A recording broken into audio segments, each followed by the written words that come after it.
This is the world according to Jen and Carolyn.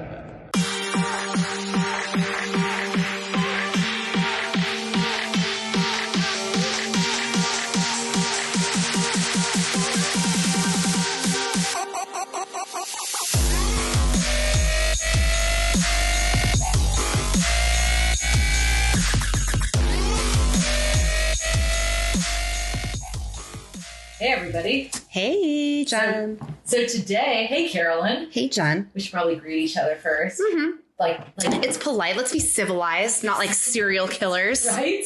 Yeah, we're going to be talking a little bit about that today.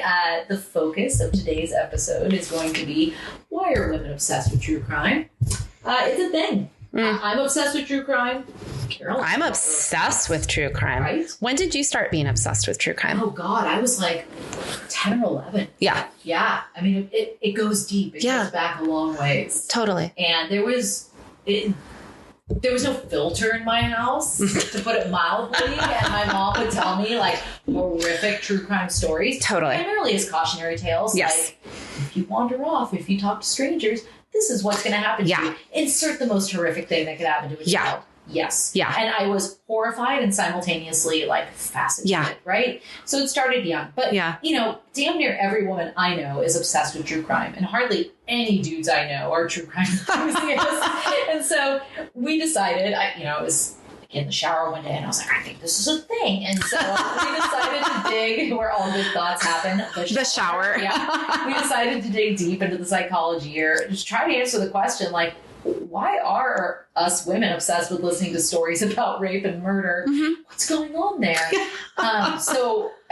This is the point in the show where we should mention some trigger warnings like murder and rape, mental health issues, and substance use disorder. I think I covered them all. I think so. Yeah. Yeah. When I got this feeling, when the spirit took over, it was like, women love true crime. I immediately went to Google and typed in, why are women obsessed with? And that's all I had to type in. And Google filled in true crime. That's fucking crazy to me. Was the first thing. It's probably because my computer and all of my electronics are listening to me. But they are. That's not crazy talk. But yeah, I mean, immediate. So I was like, okay, I think I'm onto something. So I was like, okay, well, what do the statistics say? So according to a 2010 study by the University of Illinois, 70% of Amazon reviews on true crime books are by women. The idea of women being the largest audience for true crime has been supported widely, including by Michael Boudet. I think that's how you pronounce his name. Surprisingly, I don't listen to Sword and Scale, but that's a podcast. But Michael said that 70% of his fans are women between the ages of 25 and 45. I definitely fall into that category at around 28 years old. So, liar. Bullshit. I don't want to go back to being 28. No, me neither. I just want a tight skin. I'd be 38 though. 37 was awesome. 37 forever, bro. And in 2018, the podcast Wine and Crime, another one I don't listen to but hear good things about, revealed that women make... It's like, Jen, do you even listen to true crime? This study revealed that women make up a whopping 85% of their audience, which aligns with the study released the same year that found 73% of true crime podcast listeners in general are women. So, I need a bourbon sip. Hold on. Well, and I should say too, this is a very timely piece right now, being that one of the landmark, I think, true crime podcasts that I don't know if that started. Serial. That started it all. Really and good. The main case of Adnan. Yep. I just listened to the update today. Check it out. We're very happy that Adnan has been released. I don't think there was enough evidence to support his conviction. I personally don't think that he's guilty. No. And I'm really excited that he's free, albeit it took 23 years, which is absolutely reprehensible. But listen to the Serial update. Anyway, most of the research I did, like, pinpoint Serial as being really the juggernaut, being like the beginning of this obsession with the podcast aspect of the true crime obsession. So it makes sense. And then I found a BBC article that listed 5 reasons why us women are obsessed with true crime. And these are perfect. I think so. It really does encapsulate everything why I like true crime. I know. Totally relatable, right? So the first is fear of crime. It's about self-preservation. Yeah. I mean, I know when I'm listening, I'm like, it's like, I'm that annoying person in the movie theater. It's like, girl, don't go in there. It's like hindsight being 2020. Yes. Like when you're in the moment, you never know how you're going to. Oh my God, totally. You hope that you're going to retain these tidbits. If you ever find yourself, in the trunk of somebody's car, right? God fucking forbid. Yeah. Right? The second is compassion for victims. Yes. I find myself crying a lot. Yes. It's terrible. And the families. Terrible. Oh, the families. That's what kills me. Absolutely kills me. Yeah. The third is fascination with motives. It's so far out of step with what we consider to be normal behavior that we really seek to understand why. I know you as a clinician. That's why I resonate with it. It's fascinating to me. It really is. And psychology's always been of extremely interest to me. And I'm like, I want to try to guess this. People are weird. People do some weird shit out there. Some people do weirder shit than others. Thus the true crime genre, thus true crime itself. The fourth is true crime provides puzzles to work out. I often find myself talking things out loud in my car and playing detective and being like, this person did it. Oh God, it was the best. Our last holiday party for my office, we played a true crime game that somebody bought on like Amazon. Oh, fun. It's great. I figured it out, but they're like, oh, you have to use the evidence to figure it out. I'm like, no, I just have a hunch. Well, and remember like murder mystery parties? Like this is always, I think this has always been a thing. It really for sure. I think and I didn't go too deep into my research, but I think for a really long time, people have been obsessed with crime. Yeah. And now with social media, with media in general, there's a lot more ways to digest it, right? Yeah. Other than seeing somebody like slayed out in the streets in London where. Yeah. The puzzles of it and being like thinking it's one thing.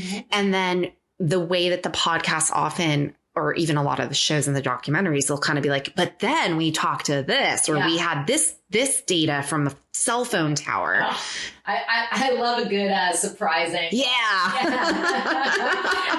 And the fifth is escapism. Yeah. So who doesn't like having a nice bath and grabbing a glass of wine and putting in AirPods to relax to a soothing tale of rape and murder? My favorite. I don't know why. I go for a long car trip. Yeah. I love those. And also when I'm hiking, which is probably the worst time to be listening to true crime. I know. I like basically hurt my neck. Yes. I'm going back and forth so much looking around. Yeah. I'm like, who's in those bushes? Yeah. Oh, it's a bird.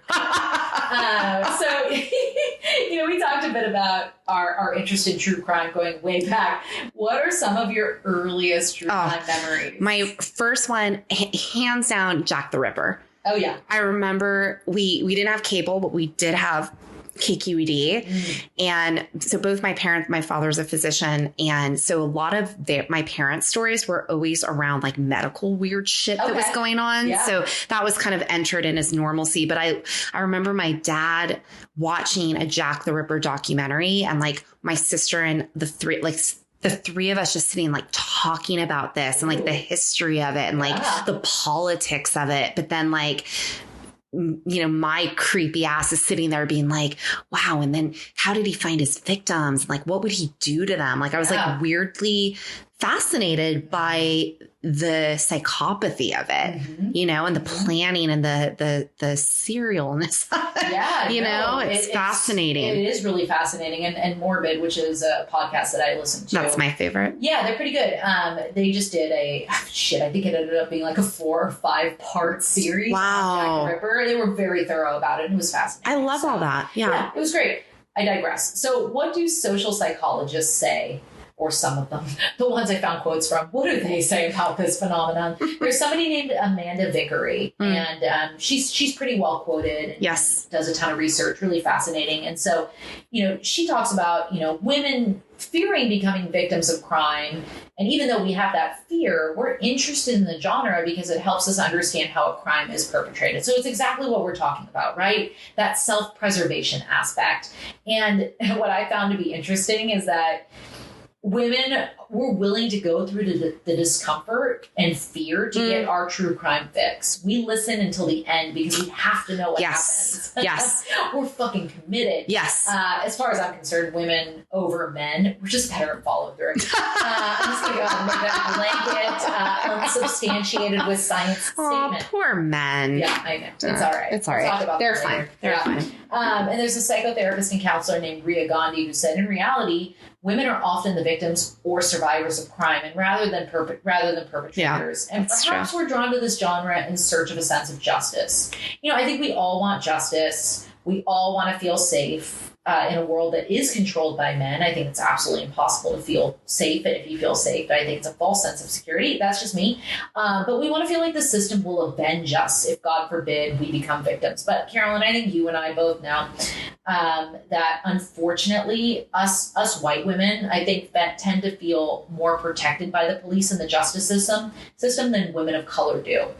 And that's the unfortunate reality of living in a racist system. But we see it play out, right? Which leads me to, one troubling thing about the true crime genre is how disproportionately it does favor stories about attractive, middle-class white women who've gone missing versus stories of the people who are much more likely to actually suffer violence in our society, which is people of color.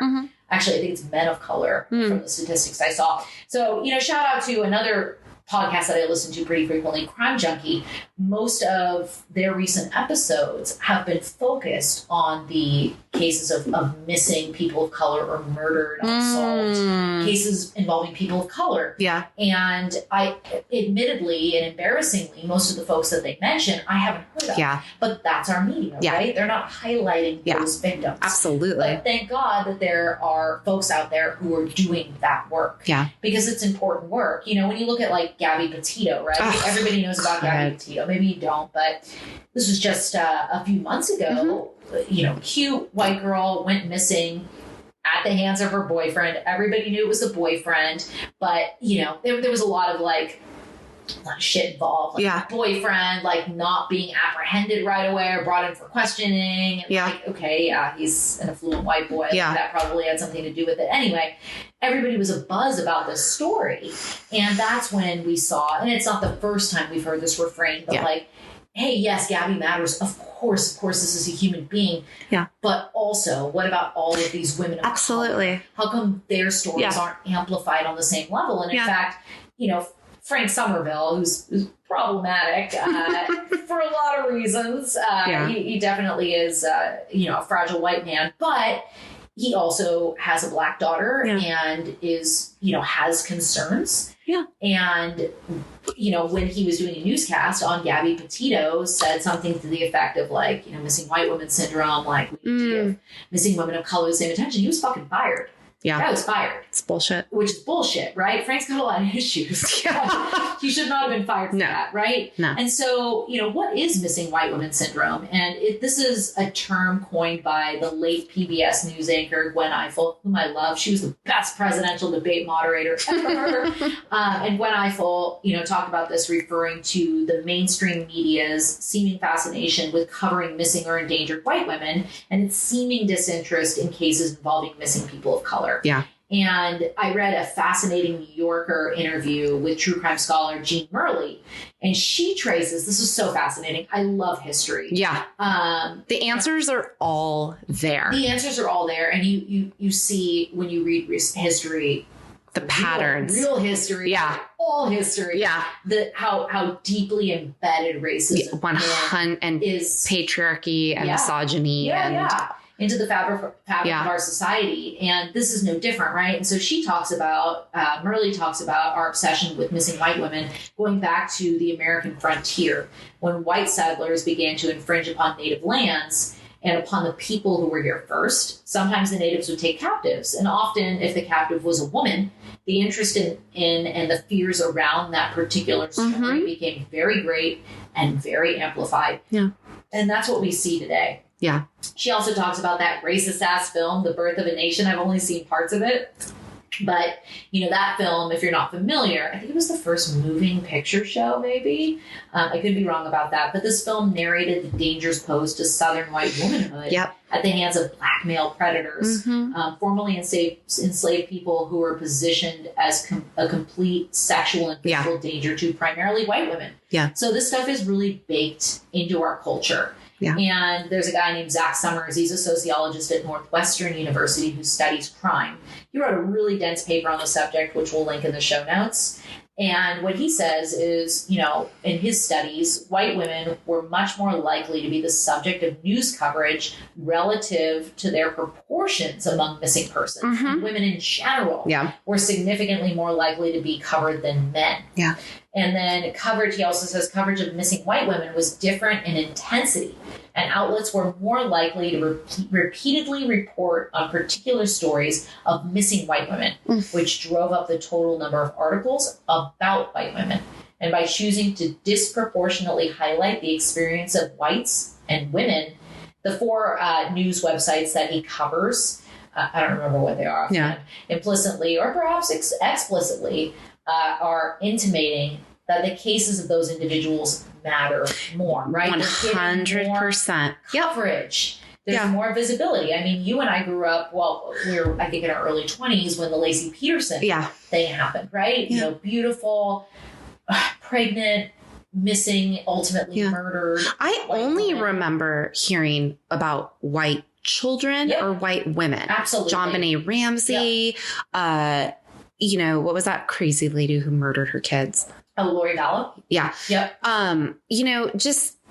That was, and again, that was the purview that I was in. Yeah. But that's what's fed to you in the media. That's right. And, Vickery says, again, she says, I think the true crime community likely follows along with the focus of the media. And we know the media likes to cover stories of young white women that go missing or are murdered.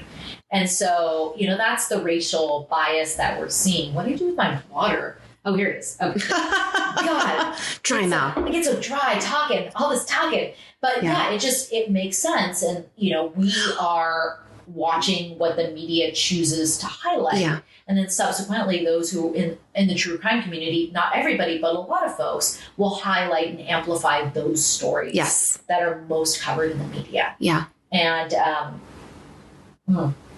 sorry, sip of water. So, this could be a whole podcast unto itself. Yeah. But hopefully we've explained a little bit about why true crime is super appealing to white women, right? Because people are drawn to stories about people who look like them. Yeah. Come from a similar background, whatever the case may be. Yeah. And so that's what we're seeing playing out in the true crime genre. And it's interesting too, because, what's the benefit in that?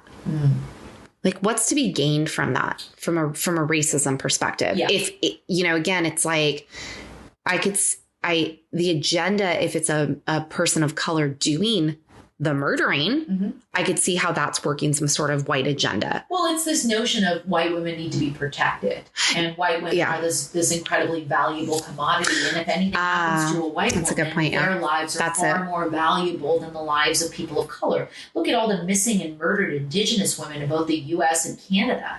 Like, it's finally getting coverage. Yeah. Not the coverage it deserves, but they're finally getting some coverage. But it's just this notion that white women are the only women who are worthy of value and protection. And that's sick. And again, that could be a whole podcast. Yeah. But another thing that I found to be really sick in my research, I'm just outraged, motherfucker. Yeah. This was really disturbing to me. It's teens and women who become obsessed, not with true crime, but with the killers themselves. And, oh God, there's a woman, she's the author of this book called Savage Appetites, 4 True Crime Stories of Women, Crime and Obsession. Her name's Rachel Monroe. And she talks about this disturbing trend, and she calls them Columbiners. Because if you remember Columbine, yes, I terrible. Do. It started the whole mass shooting epidemic that we unfortunately are so familiar with today. And these teens went into their high school, shot it up, killed, I don't remember what the death toll was. It was fucking awful. But there were teens and young women who were like, oh, they're so dreamy. They're so hot. They're just misunderstood. God, women are stupid sometimes. we really can be morons. So, there's a lot of romanticizing. Melanie Houghton, she's a lecturer in psychology at the University of Derby. She says there's a lot of romanticizing of these dark figures, like American serial killer Ted Bundy, who have committed awful acts, and women can be intrigued by the danger. Well, he was so handsome, though. I don't think he was handsome. I thought he was weird looking. Evil. Yeah, he looks fucking creepy as shit. Like his eyes. Like, his eyebrows. There's a story about one of his victims who survived testifying against him on the stand. I remember that. He wanted to be his own attorney. Yeah. Which is absolutely insane. He thought he was a lot smarter than he actually was. And she either said something that provoked him. I don't want to put the blame on her, but he, Yeah. Or she refused to answer a question and he went fucking ballistic. Of course. And she goes, there's Ted. Yes. There he is. Yep. That's the Ted I saw. That's awesome. He attacked me. Oh. And she was able to. I just got chills. Love it. I know. I know. But, I was horrified. Absolutely horrified. And granted, as a teenager, I was not an angel and I did some weird shit. But there's like... I don't think you did this, though. Not on social media. We did some weird stuff, but now the social media has just amplified the stuff. But there's a TikTok trend in which young girls, videotape themselves as Ted Bundy's victim. Some people pretend to be him. Thanks MTV and Psychology Today for that. Jesus. This is a thing. Yeah. Like Richard Ramirez, the Night Stalker. Stinky teeth. Stinky teeth or whatever they call Stinky them. mouth. Oh, God, yeah. He was notorious for his disgusting breath. Death breath.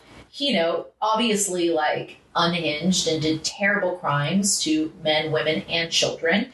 But there was a woman who fell in love with him. Her name was Doreen Leo. She wasn't the only one to send him love letters, but I think they ended up getting married. So, Carolyn, help me. Please help me understand the psychology here. What's going on with these women who fall in love with serial killers? Well, I mean, so we're jumping to kind of the most extreme level of actually, not just loving, we love true crime. Yeah. We're fascinated in the aspect. I don't love serial killers. I mean, I'm interested in the psychopathy of how you become one. Mm-hmm. And, again, love the child, not the killer. Right. But, or empathy for the child, not empathy for the killer. But these are, what we're talking about is women who actually, and you, I'm sure there are stats for men, but what we've got is women. This is actually a psychological term. And when I saw this, I'd never heard of it. We certainly did not study this in the, this was definitely, we didn't discover this in psychopharmacology. It's called, and I'm going to mess this up. Hybristophilia. Play it on the Google thing. We actually had to look it up. This is too funny because it's like Sesame Street count as serial killer terms. Hybristophilia.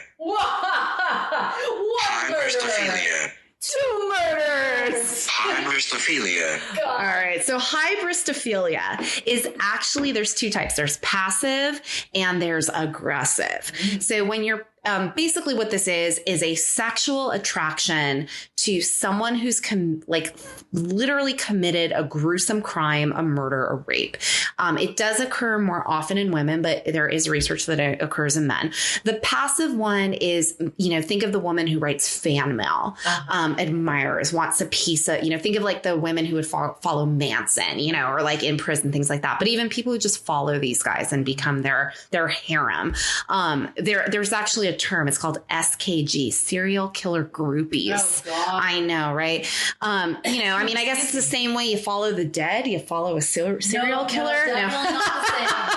No, dead is pure love. But these are women who are basically attracted to men behind bars. The more aggressive form is when it becomes they actually want to have serial killers be attracted to them, which is even, I know. Because they think they can change them? Yes. Well, they'll actually help almost be kind of, what would you call accessories to that crime. Like this would be someone who has an agenda where they'll say, well, I'll help you hide the body or I'll keep these secrets from you. Again, it's aggressive, but these are women who, this is under the classification of a paraphilia, which is when you like something that's not typically something you should want to do. An abnormal sexual interest, right? Yes. Okay. Yeah. Which again, I don't which goes from feet to wanting to bang serial killers. Yeah. Kind of runs the gamut. Well, and again, there's something delusional about someone like this. There's someone who, they're not capable. There's a lot of weird dudes out there. Yeah. If you're going into prisons to find your pick, I don't know what to say. Yeah. Some of them feel that they can actually change this person. They might, I think that's a common thread. You'll see that, I see something in them. Well, he's not that bad. You don't know him like I do. He treats me so good when you're not looking. Yeah, exactly. So they tend to put themselves in a position to be, they're sort of enmeshed with this fantasy too, that this is someone who's inherently bad, but he's good to them. Okay. And so, Jen, why do you think a woman might be attracted to that kind of chaos and just utter trauma? Ding, ding, ding. So most of these women is what they call kind of submissive victims. They usually have a history of being abused themselves, being victims themselves. So in that sense, I do feel terrible to them. Yeah. This is not what I would call, I don't want to say normal, abnormal. This is not healthy behavior. Yep. You're not going to have a healthy relationship with someone because it's not honest. It's not based on reality. Yeah. They also, there's some research that shows that these women are addicted to thrills. He's the ultimate bad boy, Jen. What's more bad than fucking murder and rape? So there's this thrill. It's a difference between a dude who drives a muscle car and rolls his cigarettes up in his shirt sleeve. I went way back. This is beyond rockabilly, Jen. Yeah, this is beyond James Dean. Yes. So these also might be women who have some narcissism or some psychopathy in themselves. They just don't have the ability to do it. So they're almost sort of living vicariously through this men.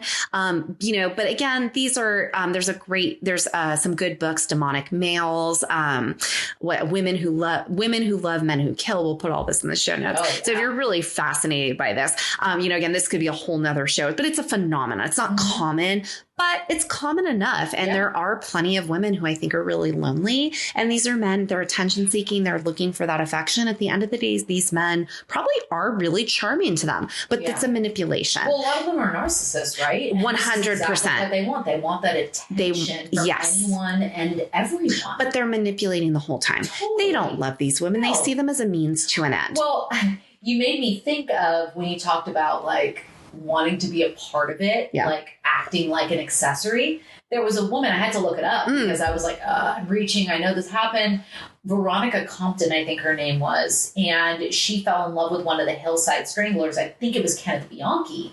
And she smuggled his jizz, his semen out of prison and then tried to do a copycat. Oh my God. Fortunately, I think the woman lived, but she... To help him get off? I'm trying to remember... I'm trying to remember how it actually went down. I'll have to look it up. But there was a whole thing wild. Of, planting the semen and the victim to be it's a copycat. I don't know exactly what happened, but crazy stuff. Hey, right? One thing about women, we get shit done. We are efficient. When we put our minds to something, no matter how diabolical, it's going to happen. Clearly, my memory is for shit. Yeah. But look it up because some crazy shit happened on that end. So yeah. So again, it does happen. Like I said, there's some really great sources about this. If it's something you're genuinely interested in, and we're not saying this. If you're interested in true crime, you're not a histophiliac. It's not that. You haven't gone that far, but that is a red flag. If you start getting to a point where you're that obsessed, you're like, let me write to this guy in prison and find out what makes him tick, red flag. Maybe make sure about that. But I think that, anyone who's genuinely attracted to someone who's doing something like that, I would immediately bring that back to what was their child upbringing and also what are they trying to recapitulate, which is a fancy schmancy word for you're trying to reenact something bad that happened to you and have it had a different outcome. So really it could be said they're trying to heal. They've just picked the exact same person that would probably do the perpetrating. That makes sense. Yeah, we tend to repeat those patterns if we don't do the reflective healing therapy that's needed to break a cycle. Yeah. When I was reading about the teens that do this TikTok stuff, and teens I say this with absolute love. Teens are fucking idiots. Oh, 100%. Like, their frontal lobe has not developed to the point where they can make good decisions. But one of the things I read was like, a lot of them are out there going, well, I could change him, Ted Bundy, right? Like, he would treat me differently. I would be the one to change him. And I think that goes to like... I resonate with that. Right. I could fix him. Like, how many fucked up men have we tried to fix? Absolutely. None of them were murderers, thankfully. But that we know of. I do get the sentiment, and also like the ego that coincides with youth, right? Like, I could be the one to save him. Well, and the fame, there's notoriety in it for you. Yep. It's a sick notoriety. It's a sick way to get attention, but it, again, we like attention. Right. Exactly. And the society that we've created is all about attention and how to get famous. Your 2 minutes of fame. Yeah. Yeah. And so, I remember as a teenager, we used to steal from What'd you do, Jen? God, this is one of many things, but my friends and I used to steal from the Salvation Army because we were all low income. I mean, it doesn't excuse that we're stealing from the Salvation Army, but that's where we get close. Yeah. And I remember we found this massive, it was like an XXL Charles Manson sweater. It was just a white sweater with his face all over it in black and white. It was just, and that's so creepy. Take turns wearing it. It was the sisterhood of the traveling Manson sweater. Right? Like, what would people say when they see you in that? Nobody said anything, but I don't even. Were you trying to seek some attention, Jen? Oh, I'm sure. I mean, I came from a very traumatic household, like a very physically and emotionally abusive household, and all of my friends. Same situation. Yeah. I don't imagine that my child, who's growing up in a very loving, supportive, and healthy household, is going to be like, Charles Manson's great at like 14 years old. Yeah. Right? So it does, as you said, it comes from somewhere. So, while we're on the psychology here, I listen to a lot of true crime, and sometimes I have to take breaks. Yeah. And I really, for the most part, draw the line when it comes to true crime or crime perpetrated against children. I really can't handle that. And so I know for myself when to put a pin in it and be like, I need a break. I'm going to listen to some TED Talks this week, right? I'm going to listen to some music. Yeah. What are some of the psychological effects of listening to true crime? When is it time to like take a break? Oh God. I mean, I think when you have to say, I think I should take a break, that should always be your indication. So, with anything we ever do, you have to have a certain level of awareness of what's healthy for you, and again, I sound like such a fucking clinician when I say that, but I think I am a clinician, but, I think that we, with the vast amount of information we have, you have to be able to know, when it's too much and when it stops. Same thing. It's like if I've been watching something, it's like, okay, I need a palate cleanse. Yeah. So everything in moderation, including moderation. If you start noticing that you're having, I would say, look at your physiological responses always first when it's talking about awareness. Are you getting anxious? Are you becoming hyper vigilant? Are you isolating? Are you not going out? Are you almost getting to the point where, you're so enmeshed in this, dynamic of fear that you start changing your behavior? Anytime you start changing your typical routine or your healthy behaviors that work for you, it should always be a white flag of your body saying, hey, this is too much for me. So you do have to kind of protect yourself with that. So those would be the things you should look out for. That makes sense. So what about the psychology? Like, is there something about, why are we drawn to this in the first place? Like, what is it about this darkness that, it results in the demise of fellow human beings? Like, why are we even drawn to it in the first place?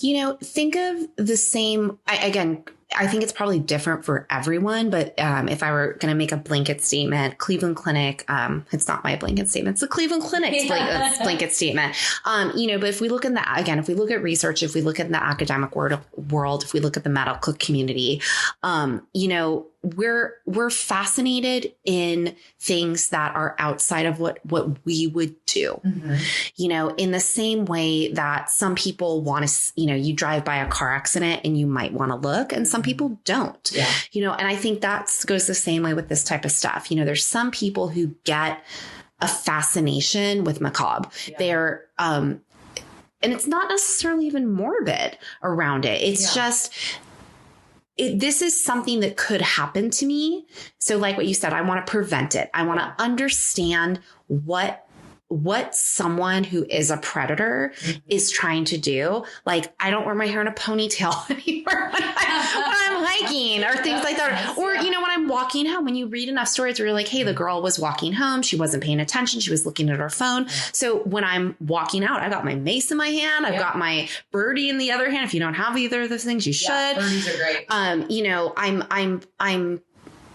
I'm poised to be attacked. Yep. I'm anticipating that this could happen. It's fucking terrible. It is. That we as women have to walk down the street like that. I posted something on Facebook today. It was an article about this woman. She's a runner. She goes on like a, God bless her, like a fucking 10-mile hike every morning, like early in the morning, and or a run. And she saw somebody following her. There was a car that kept going by. And so she whipped out her phone. And she got to the point where she felt so uncomfortable. She's like, I'm running in the opposite direction. I'm going with my gut. Yeah. And what happened to that woman, that hiker, excuse me, I keep saying hiking. I'm running. Clearly. You just hate running. I do. I hate running and I hike a lot. So the poor runner, who the teacher who just recently got pulled in somebody's car and murdered. Like, this is the reality that us women live in. Yeah. And I don't care how much you're holding your key through your fingers. That's not going to do shit, ladies. No. Sorry. No. But, you know, so I think that there's this curiosity in, number one, safety. What can I do differently that won't make me a victim? How can I not be, you know, sometimes it could also be, you know, a relief of, I'm glad that didn't happen to me too. I think there's some like, it creates some like, well, that's them and this is me. But I think more commonly it's, how can I prevent this from happening to me? Yeah. I think the other side of that, though, is that you know, and this is what this, you know, what the Cleveland Clinic found, is that we're fascinated with criminal behavior because it's human nature to be curious. From the day we're born, you know, what true crime gives humans, and what any, you know, Law and Order, any show that depicts criminal behavior, it gives us a window into the mind of someone who's doing something that you and I would go, well, I would never do that. Yeah. You know, in the same way that it would never occur to me to walk by a car that I saw, you know, a bag of cash in, and even if the door was unlocked, to open it and take it. A bag of cash? I'd be taking that shit. Sorry, I heard real far. I'm from the streets. But there's this part of us that sort of can have a hierarchy of judgment too. Well, I would never do that. Yeah. You know, so I don't know that, you know, again, it's this idea that someone's done something that we don't allow ourselves to do. You know, Freud's main beliefs or main theory in civilization and discontent is that human beings in their general nature want to rape, murder, and overpower. And look, primitive cultures. Yep. You know, that's how you survived. Look at Game of Thrones, bitch. Like, that's all you see is raping and pillaging and murdering. Yeah. Like, it was a lawless or relatively lawless society. Yeah. Yeah. Well, I always think there's so little like holding the fabric of our society together. 3 days, we'd be fucked. Oh, I watched a thing on like if the power went out. Like 3 days. I'd be fucking primitive as all you have to do is watch the Woodstock 99 documentary. Literally 3 days, total chaos. I think 3 days is the magic formula. Falling apart and descending into our most primal urges. Yeah. So, you know, call it unhealthy, but there is this fixation also with, you know, what we call the dark shadow. Okay. And so Freud's, you know, they call him Freud's nemesis. He was just his other half, was one of my personal favorite, Swiss psychologist, Carl Jung. Mm-hmm. And so his belief system about this dark shadow, it's a part of ourselves that it's a part of our ego that gets suppressed. You know, it's when we have little kids and they'll run around naked and you have to say like, hey, like, we don't do that, you know, or don't do that in public, or, you know, don't only do that at home. You know, these are social norms that you have to adhere to. Right. And so we get very fascinated when someone is doing something outside of the social social norm. Or when something is, again, think of like old school, like circus freak shows. We kind of like want to look through one eye, or we cover our eyes, but we kind of peek through one finger. Sure. We are fascinated with things that are outside of what we call normal. They look different. That's just sort of how our brains work. They're hardwired to see the thing that is doing what not the norm is doing. Well, it could be a threat. Yeah. And that's what we're programmed to try to interpret and decipher is like what could potentially be a threat. Yeah. And so, I think that's another part of it too. And that pieces into this idea of how do I protect myself? Yeah. If I can understand the psychopathy of this, I also can avoid it. So it's a way to sort of survive and understand these things. And, but it's just very, again, for me, there's always this kind of weird, like, what must it be like to be in the mind of that person and be so dissociated and so outside of yourself? Because I also think there's a lot of interest in trying to prevent this. Yeah. I think that's the other piece. If we look at even where criminal psychology comes from, it's not that old. If you haven't watched Mindhunter or read the book, watch Mindhunter, read the book. That is based on fact. Behavioral and criminal psychology is very new. Yeah. And it was a way to standardize how can we prevent this? Yeah. If we can see the what's it called, the profiling of what makes someone turn into this, maybe we can prevent it. Unfortunately, those factors that turn people into monsters, it's hard to prevent. Yeah, because it's ingrained in it's ingrained in what your rights are. Yeah, I may not be able to. Anybody can be a parent, unfortunately. Yes. Yeah, and that's where there are so few serial killers that you read about where it's like they had an idyllic childhood. No, Ted Bundy's might be the closest to idyllic, but even though there was some shit going on there, most of these folks were. Well, there's abuse. Yep.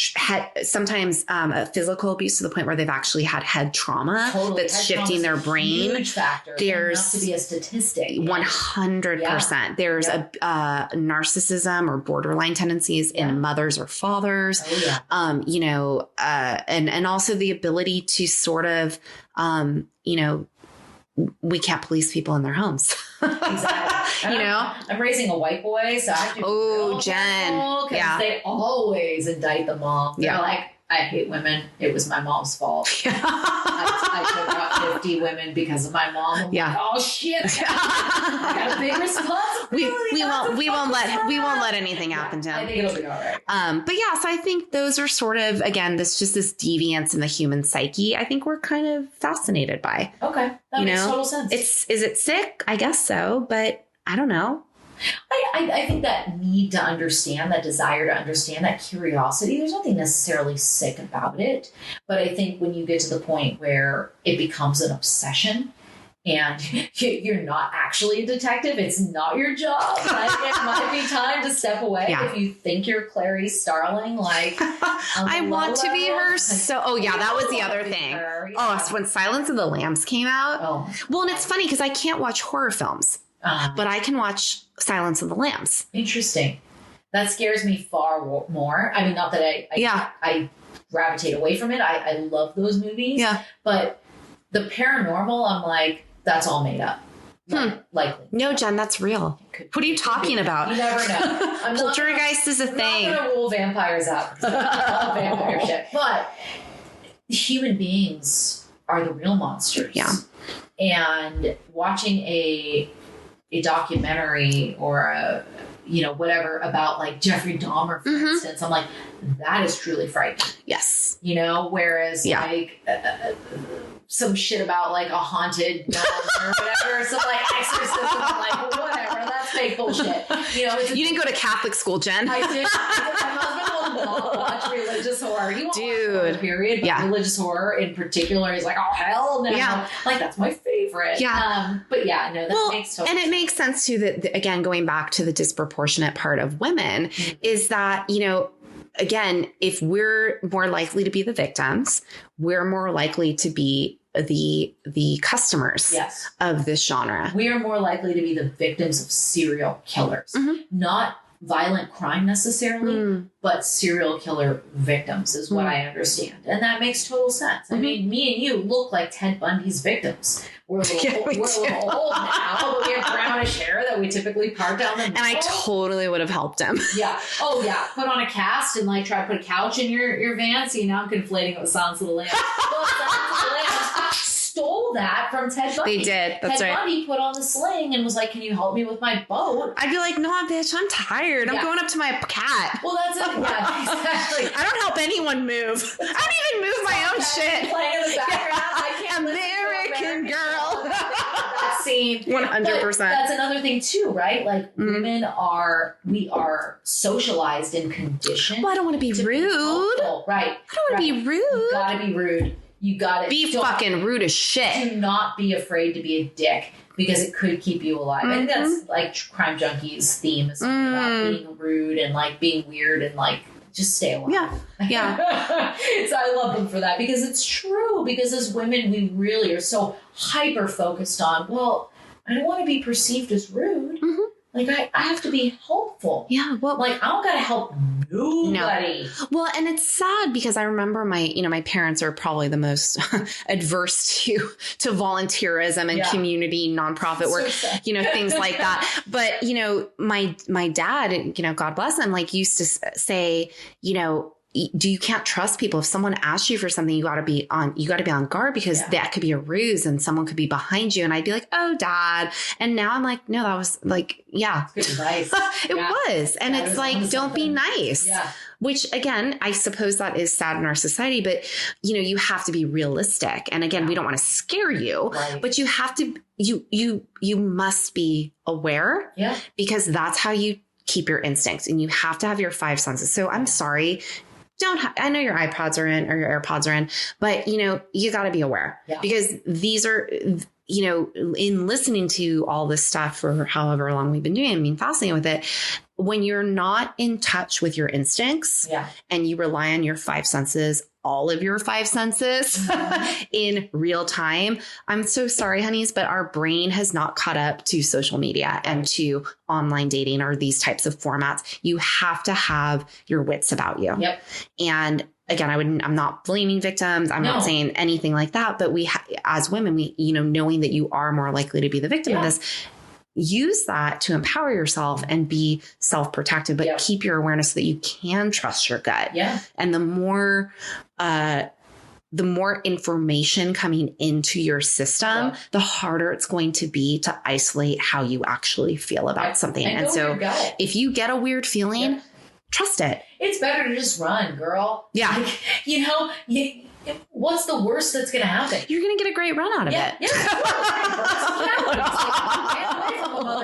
Like he could be sitting there going, "I wasn't going to do it." Well, and I think dudes don't actually understand this either. Like a lot of them do not. They don't. I'll see someone behind me and I'll flinch. Well, how many times have you like connected with somebody on an app for dating and they're like, "Oh, you want to go on a hike for a first date?" Oh, fuck no. Bitch, I don't want to go on a hike with some stranger.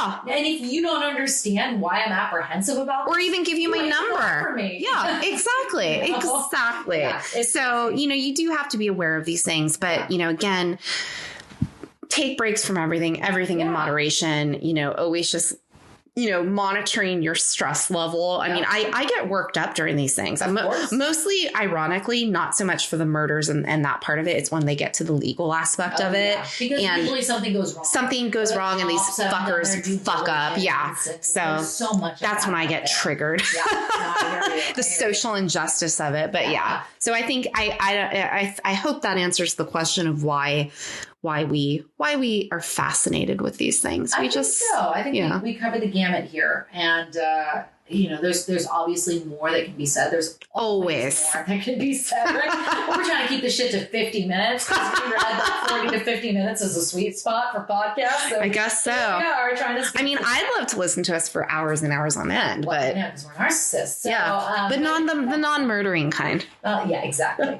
So we hope you learned something about why us women are so obsessed with true crime, and we hope you will also seek out true crime stories about missing and murdered people of color, indigenous women, and will acknowledge, as I'm sure you're all, super conscientious about this. Yeah. You'll take that into consideration and how important it is to amplify these stories as much as like the Gabby Petito's and the Lacey Petersons. That's my hope. Me too. For true crime. I mean, my real hope is that men stop doing this shit. But hey, I have my women's vigilante idea. Yeah, we'll talk about okay. it.